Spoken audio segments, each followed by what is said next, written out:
U.S. And I wrote this story about a that becomes a mouse bar, and it sounds like a tragedy, but it ended up being a happy ending, and it worked out really well. And I won the nationwide contest. And so with that, I thought, gosh, I'm starting to, feel that story may be something I should hold on to. And so as I moved throughout my career, I kind of always brought story with me. And my career has straddled a range of industries, and I've always kind of held close, story and strategy. So a lot of my roles have been strategic communications and business development. And I've worked at different aerospace companies, small women-owned business, and then I started getting into space. And so with my current role over at NASA's Jet Propulsion Lab here in Pasadena, California, where it's a little after 6, it's about 6:15 p.m. I got my dream job. It really has been a wonderful job. And they told me that I would be a pathfinder, that there's not anybody at the lab that kind of has the skill set that I have. So as I started to work at the lab, I started seeing these different titles. And I wanted a title that would help folks kind of feel comfortable with what I was going to help them with. And so we had concept architects, we had mission architects. And so that's where I kind of came up with the title of story architect, because we really wanted to help them build their story and to understand how the value of narrative can help with the value of their science, help to communicate that to others. So I'm in a position to have a wonderful opportunity to get in early with our scientists who come to the lab. They want to partner with us. They have this idea, and we're able to help them talk about that idea, to talk about the compelling nature of that idea, to talk about the feasibility of that idea, and also, and you may have experienced this, throughout your career interacting with technologists or scientists or engineers, is they usually know what is, and they always know what could be. And what the challenge is what's in between that, what's in between the what is and the what could be. And as I mentioned earlier, we try to help them take their readers or their reviewers, their stakeholders, on a journey of belief. So when we talk about this mission that may not happen for 10, 12, 15 years, that they understand it, that they root for it, and that they believe in it. And so that's really a big part of my role, is being able to help the scientists, technologists, and engineers understand that methodology and how to really relate in an authentic way. You mentioned belief. Tell me the importance of belief in story, and how you would interpret that. Okay, so I think it's a huge part, John, especially as you mentioned with the movies, right? Sometimes we want to suspend belief, right? And we want to go on a journey, kind of escape reality a little bit. And here, when we're trying to get headquarters, NASA, to believe our idea, because it really is a competition of ideas, we have to come across with an authentic voice to help them believe our tomorrow over the other competitors tomorrow. And so we really need for them to understand, believe, and join us on the journey. And so is story, do you feel more important than, say, facts and data? Like, where do you find that balance? Because that's always a tricky one, especially when you're working with a lot of technologists and engineers in your field. Great question. And yeah, we're not getting rid of those things, excuse me, but we're trying to gently bring the stakeholders and our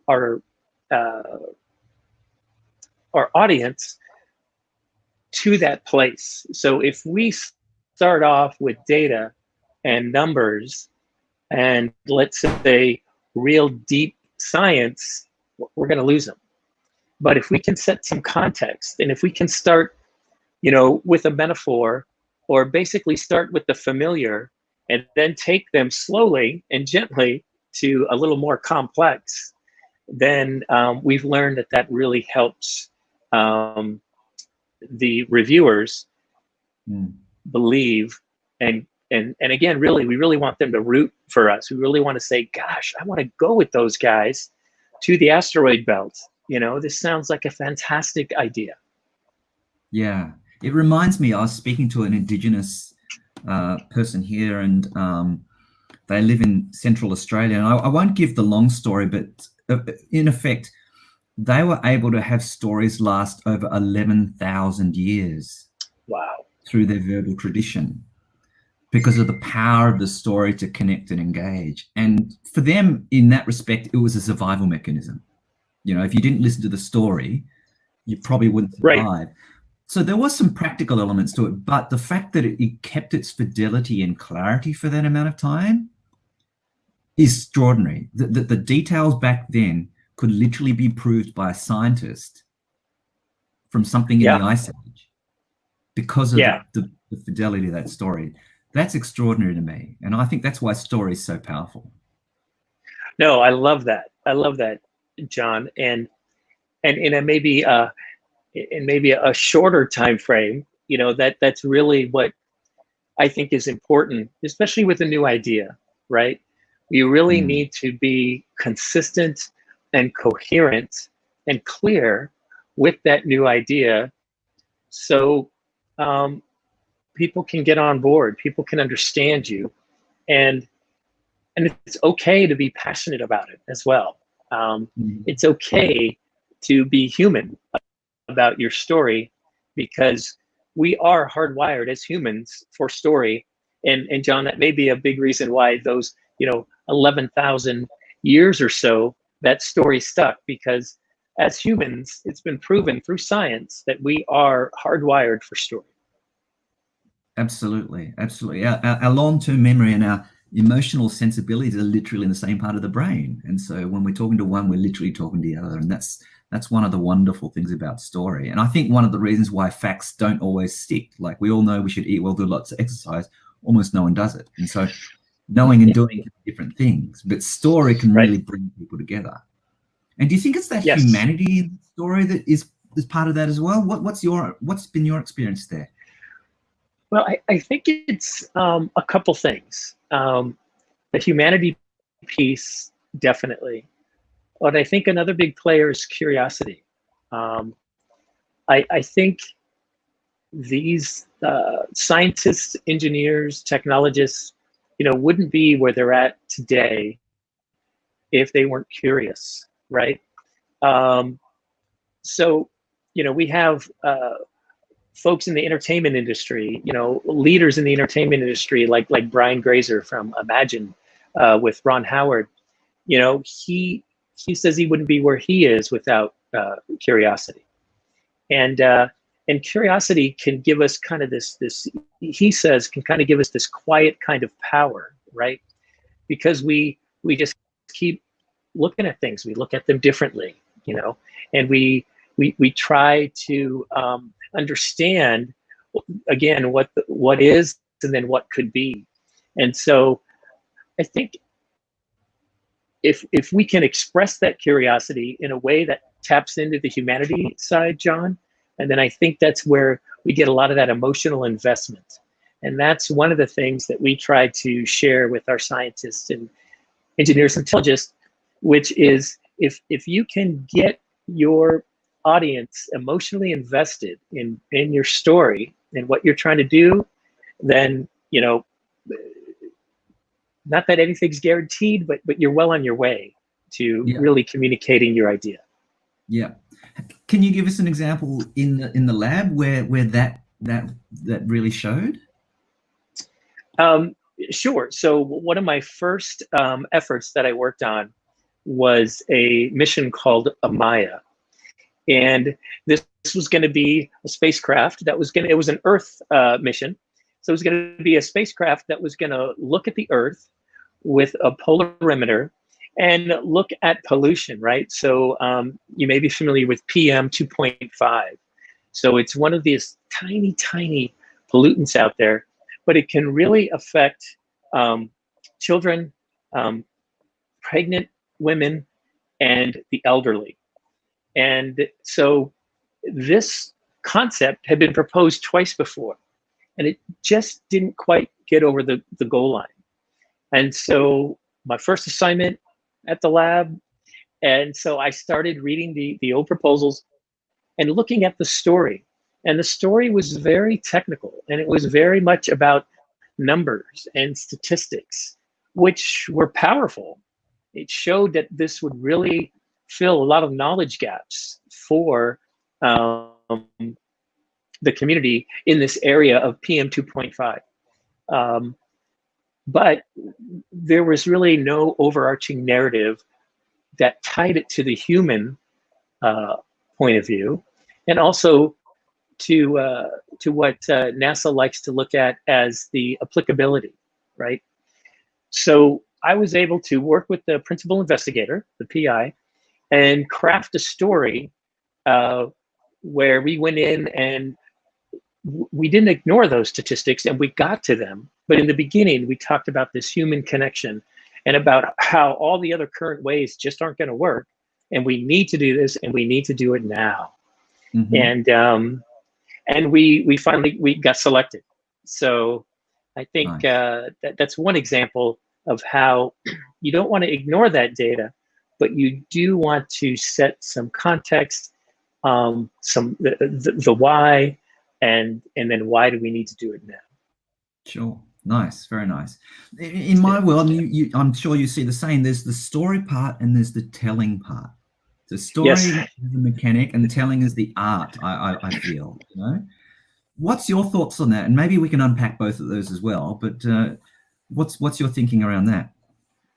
So that's great. So a friend of mine, a colleague of mine, Brian Palermo, is an improv actor, and him and I have partnered to look at just both those two pieces, John.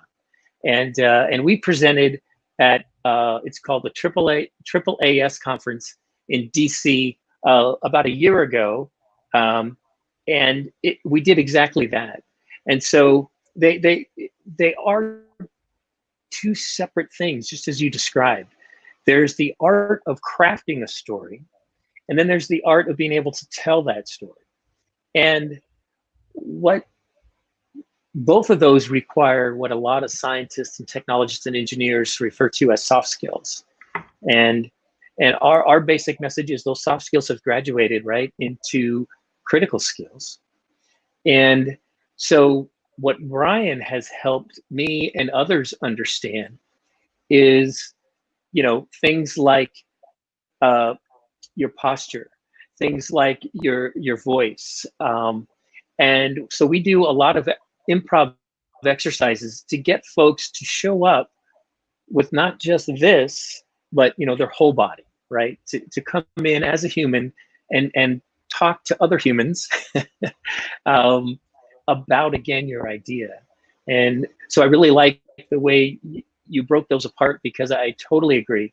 I think it's, you know, there's crafting the story, and there's also a craft in telling that story as well. Absolutely. And I'm always reminded of a movie. When you see performing arts, you think of movies, right? Or in my world, that's the thing that's most visceral, where certain moments build up and then they culminate, and then there's some sort of challenge, and then it comes back. And some people call it hero's journey, and there's lots of words that people use in terms around that. But the way you say the right thing at the right time, the right person, at the right time, then becomes very much part of the story telling process. And I feel there's a real, I feel we can do a lot more as a community if we want to be effective as communicators, if we were to master that side. Let's maybe break down the story side of it a little bit. Okay. What's your experience there in terms of convincing an engineer or a technical type person that this is a modality that they might want to explore? What happens there? Sure. Well, that's a big part of my title, is that we want to come in and help build your story, and one of the things that we try to leverage, again, to set some context, is Star Wars, and so Star Wars wouldn't be Star Wars if George Lucas didn't reach out to some of his friends to try to make something that he thought was greater. And that's really kind of the context that we try to set with the folks is, you have this great idea. We're going to try to help you make it greater. And we do that in a couple of ways. We usually start with strategy, and we talk about things like, well, what do you think are some of the preconceived notions out there about your particular idea, your science, your technology, your systems engineering approach? And then we talk about that for a little bit. And then we say, okay, so what are some of the ways you would overcome that? And they start saying, well, I would want to say this, and I would want to say that. And after talking through some strategy ideas, then we tend to start to introduce the story to help them understand that this is a way, you say you have these challenges. This is the way we can help architect or build a story for you to help overcome some of those challenges that the community has that you need to overcome. And once we start talking about story and we run through some exercises, especially about the science of story and how there's a lot of research out there that shows, we learn through story. I mean, we've just kind of grown up that way as we've evolved that way as humans. From the cave paintings, all the way now to the way we tell stories through social media and other platforms. So we do try to take a little bit of a scientific approach and strategy, and then we kind of transition into story. Nice. And do you have any, we haven't got a lot of time here, but can you give us a little bit, maybe some nuggets or an outline, or what would be the typical sorts of things that you would work with someone to help them understand the nature of that and the process of that? Sure. So one thing maybe that I could share, and we'd love to get some comments on this, is one of the things when we're talking about the science of story, and how our friend Kendall Haven has done a lot of work with DARPA on this, and we talk about the neural story network, right, that we all kind of have, and how we want things to make sense, right? So what I'd like to do is throw up a slide, have everybody think about it for a few minutes, and then tell us what you think is going on in the chat. That would be wonderful. So, right. John, let me do that. I'm going to go ahead and that up. And so all right. You get that already. I will just say, for the people who are watching today, we want you to sort of ascertain what these sentences have a look at them and tell us what you think about them. Tell us how you think they're connected. Throw it in the live comments, and I will then feed that back to Paul. Because while he's in full screen, he may or may not see all the comments. But here we go. I'm going to go full screen here. All right. There you go, everybody. Just think about these for a few minutes. And John, I'll just look at my watch here, and we'll give folks about 3 minutes. How does that sound? Sure. Sounds good. Okay. And as soon as you're ready, just start putting your thoughts in the chat about he went to the store, Fred died, Sharon went hungry, and wept.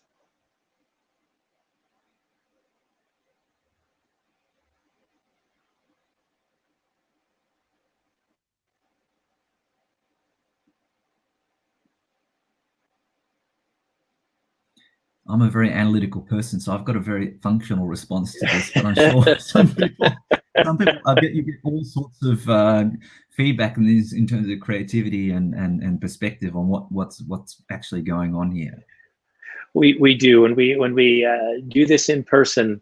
It's usually a very interactive and funny session. Yeah, we get a lot of great comments. Great. So don't forget to put your response into the chat when you've had a chance to reflect on this. We'd love to see your thoughts on these three senses. Yeah, we got about another 90 seconds or so.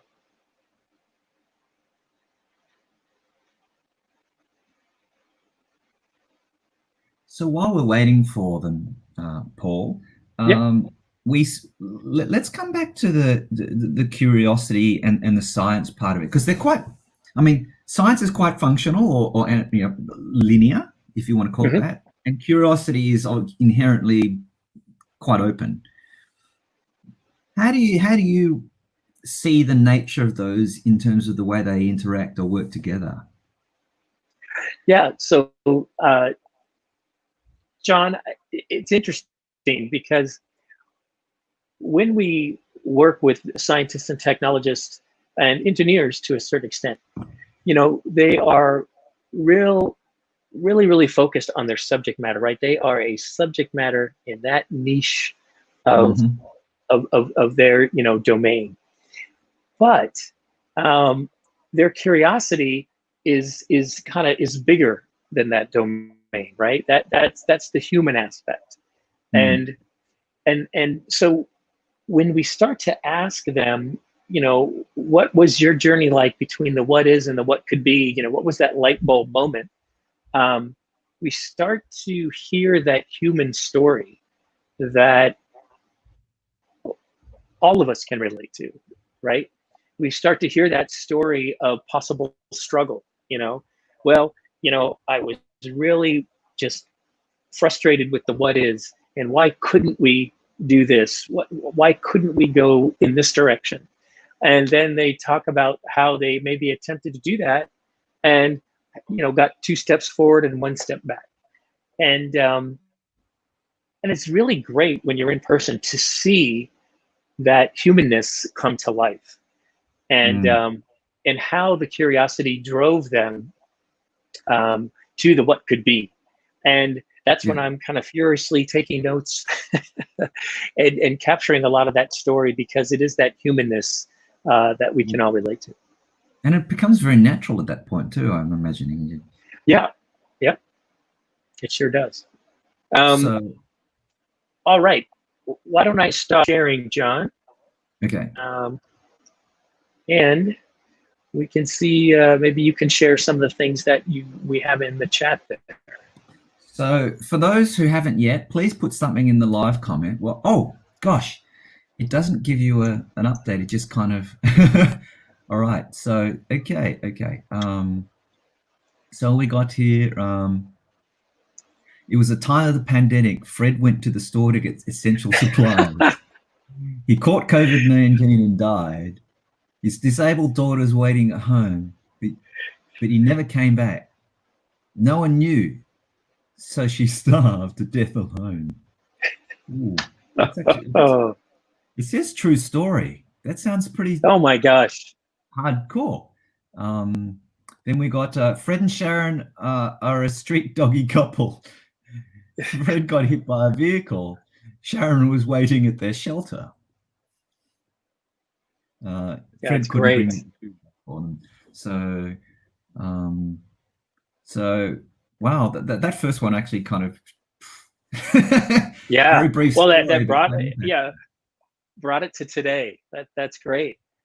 So No. these are lovely. These are really great. And so one of the things to think about with this kind of simple exercise is, so imagine as you're trying to explain your concept to folks that they're going to fill in the gaps, right? If you're not clear, they're going to try to fill in those gaps to have it make sense to them. And so we really do need to test out our stories.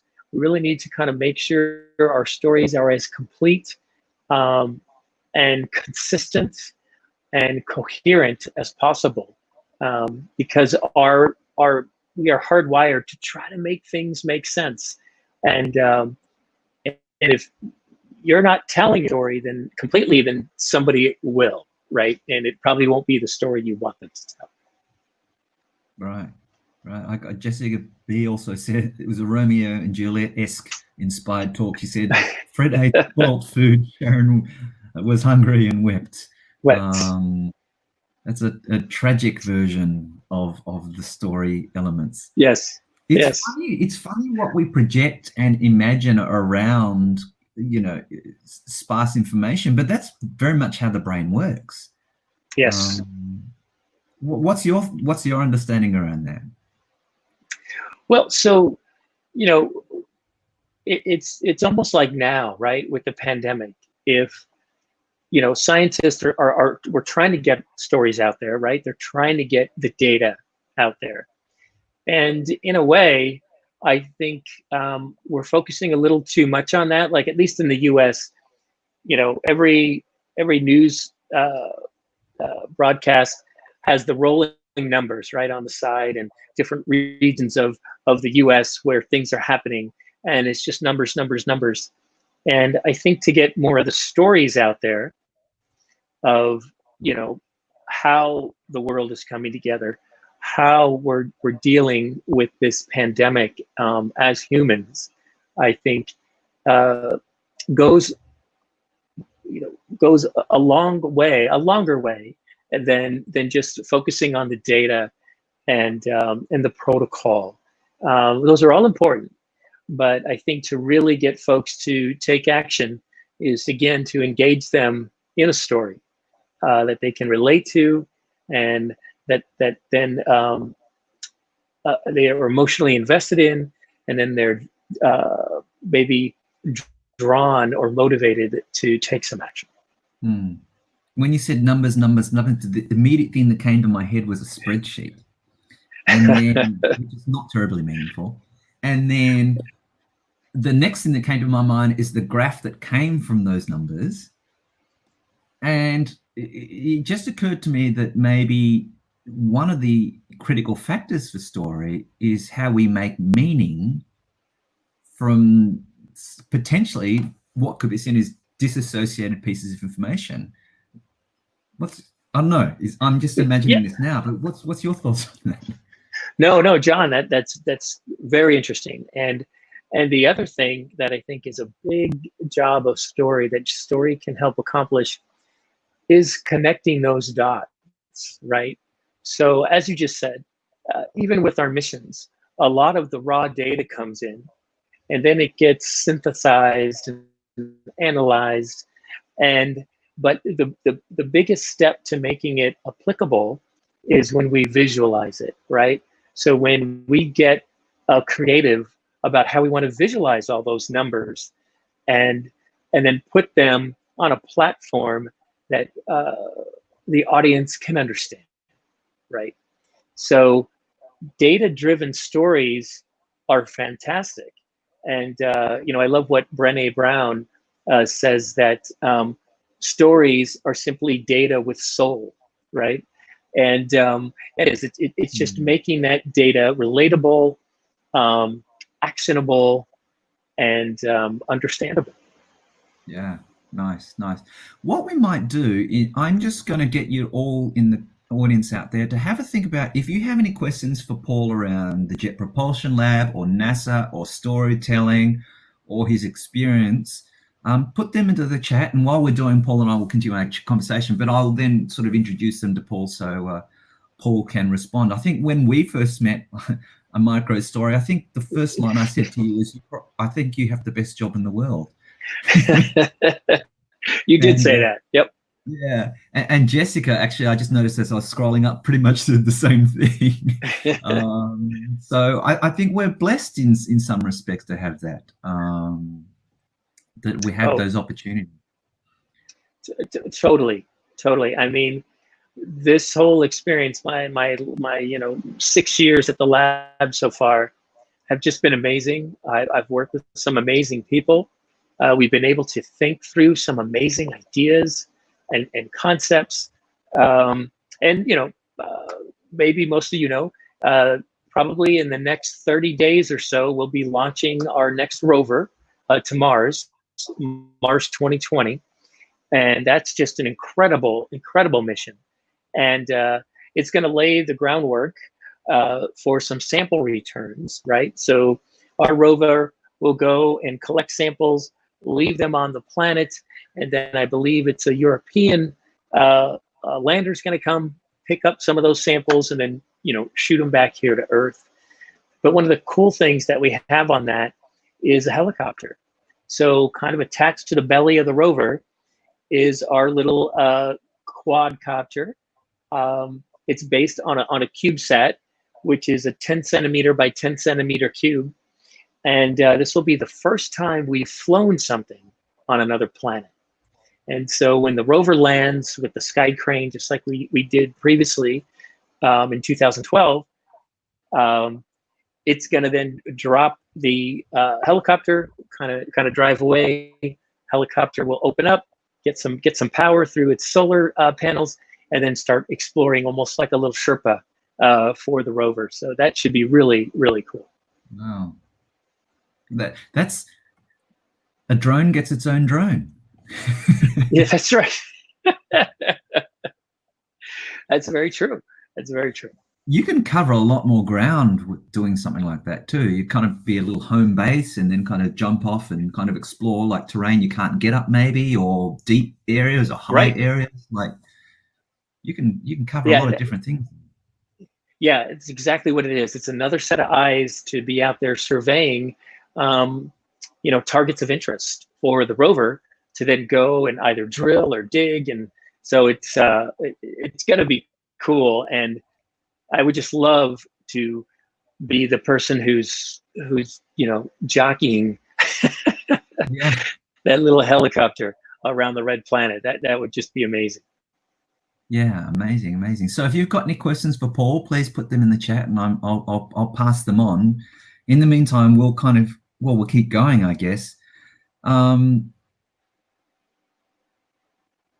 What do you feel like when we're telling story? There's a tipping point, right?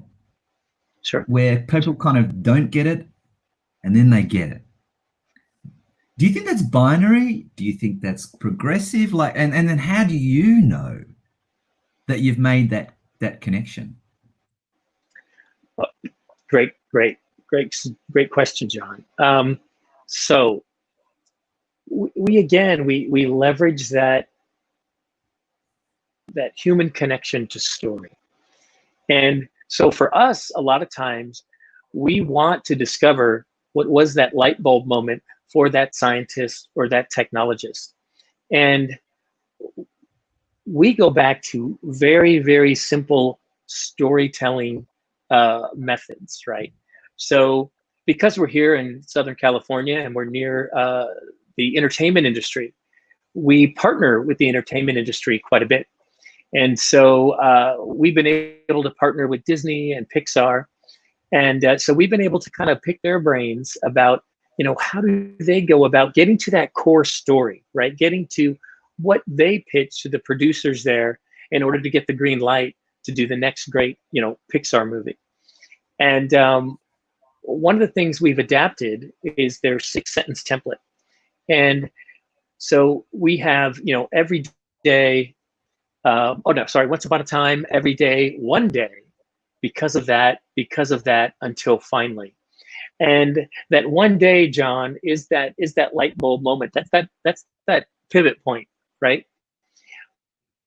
And Yep. so if we can get this huge idea down to 6 sentences, just as a thinking exercise, and then that really helps us drive that core story and helps us to discover that pivot point that we feel our audience will react to, Yeah. right? They'll have that same aha moment.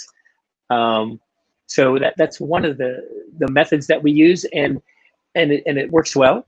Yep. And so what we've done is we've adapted that to the current state of the art, how you're going to advance the state of the art, and then how are you going to apply that, right, to fill a knowledge gap in the community. Nice. It reminds me, and we're on the same page, it reminds me, if it's not clear in your head, it'll be never clear in their head. Correct. You know? And so exactly. It's got to be really clear in your head, like 11 out of 10, so it could be 10 out of 10 in their head.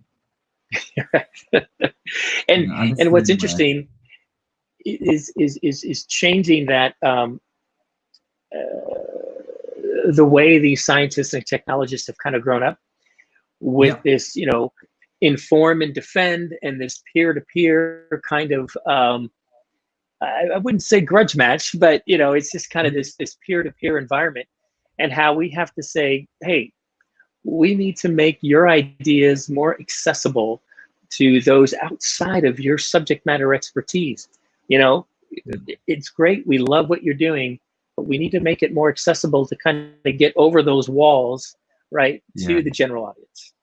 Yeah, absolutely. And that's a very common challenge with experts you can Google expertise to a large degree. I mean, nothing in the Jet Propulsion Lab, but in general. And so just having knowledge isn't enough anymore. You have to be able to tell the story. You have to be able to connect humanly. You have to engage. You have to create that curiosity as part of the art. So I'm just going to go ahead. So there was a question, so I'm just going to bring some of the questions in. We could talk forever, okay. you know. So we've got a question. After Apollo 11, it just became yet another mission. So how do we get people off, the historic value versus, today, climate change? People, a lot of treat it fairly indifferently now. How do you get people to care? Like, what's that step? Well, so again, it is a great question, and caring is one of the big challenges, right? We have to think about that when we're trying to get these folks to come on this journey of belief with us, right? We have to get them to care. And again, it's how do we present the facts in a way that will connect and resonate. And so climate change is near and dear to us at the Jet Propulsion Lab. A lot of times folks think of us in our planetary adventures and our astrophysics adventures at looking at the universe and dark matter and black holes and icy worlds. But we do a lot looking at our own planet. And the way we try to get folks to care is to visualize a lot of the great data that our spacecraft are doing out there, and to engage them, whether that's through an art exhibit. We have an exhibit over at the Huntington Library here in Pasadena, and it's a giant seashell, basically. And so you can enter this seashell, and you can hear all the different data coming on from all the different spacecraft. And then you get to read about what that data is doing and what it's looking at, whether it's the cryosphere and the melting of the polar ice caps, or moisture for drought. It's a big thing here in Southern California and across the world. Mm-hmm. So we just try to engage their senses in different ways to help them care about what's going on. Right. Okay. Great. Thank you. Another question here is, what advice would you give for someone who is interested in becoming a story architect? How do they go about that? Well, so that's another great question. And for me, I think what really helped me coming into this world of experts was the range I was able to bring that just sort of naturally occurred through my career development. So I would encourage folks to not specialize as much as getting more of a breadth of experience as opposed to a depth of experience. I know that's really helped me dealing with experts, is being able to have this range where I can bring a variety of experience to the table to help tell stories. So I think range is important. Yeah. There is no storytelling architect degree as far as I know. That's right. But I mean, True. There's a lot of classical stuff around, script writing and storytelling in the performing arts space that very much talks around this. There is a little bit of science around this. The one that comes to mind is Nancy Duarte. She's quite well regarded in terms of her work. Julian Treasure also has some really great stuff.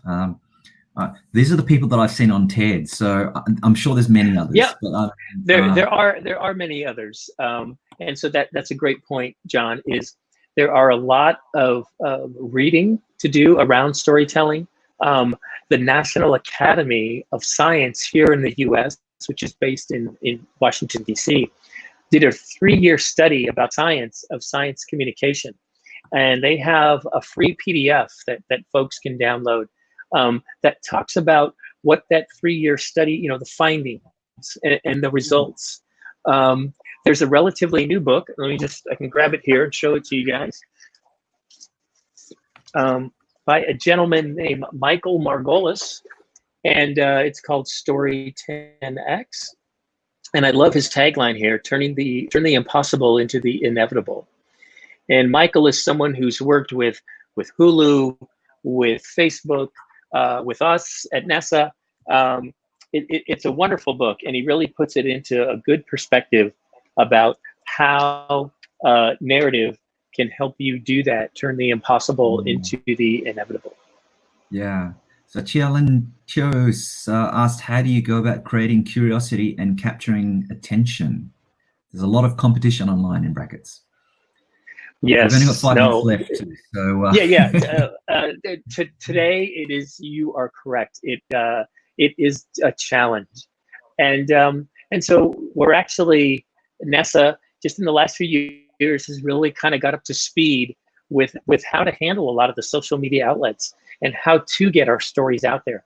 So we take a lot of care in the timing and the platforms that we release things, but the timing is huge. Like for us right now, if we want to release a science story, right now we probably wait because there's this comet, right? There's Neowise that seems to be capturing a lot of the science community's attention, and so we're going to hold back and wait and try to see what is happening out there. That's a big part of it right now.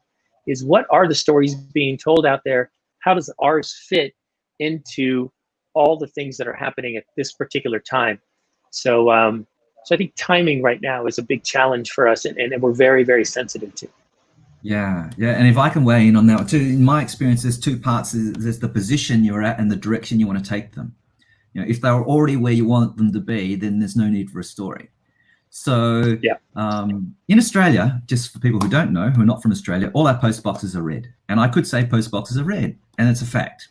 Not terribly exciting, but I could say there is a reason why Australia chose red for its post boxes.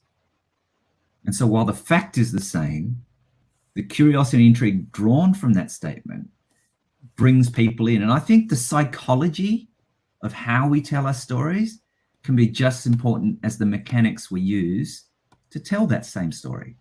And so those sorts of things then become, part of the meaning gathering, part of the curiosity, part of the inclusiveness. Now, you mentioned just before, in conclusion, that NASA spends a lot of its efforts focusing on this little blue ball in the middle of space. And we started to talk about Ubuntu and as that as a concept. Can you reflect on that? I know we discussed it earlier. Sure. Yeah. No, I'd love to kind of bring that up in our last few minutes here.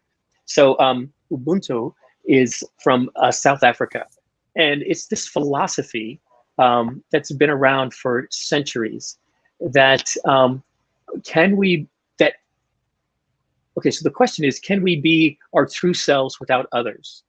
And this philosophy says no, that we need each other to be complete, right? To be able to navigate this world we're in. And I think right now it's such a lovely thought to keep in mind with the pandemic, that we need each other in order to get through not only when life is normal, but especially now when we're in this very fluid time of COVID. And so I really love that I kind of stumbled across this, that that a person is a person through other people. And I think it's just lovely. And that's the power of story as well. It just brings those people together, acknowledging that interconnectedness. Yep. So one last thing I know you did want to talk about is those wonderful posters behind you. Yes. You did share with me. Yes. Maybe if Jalen can bring that link back up and maybe even put it in the chat. That's it right there.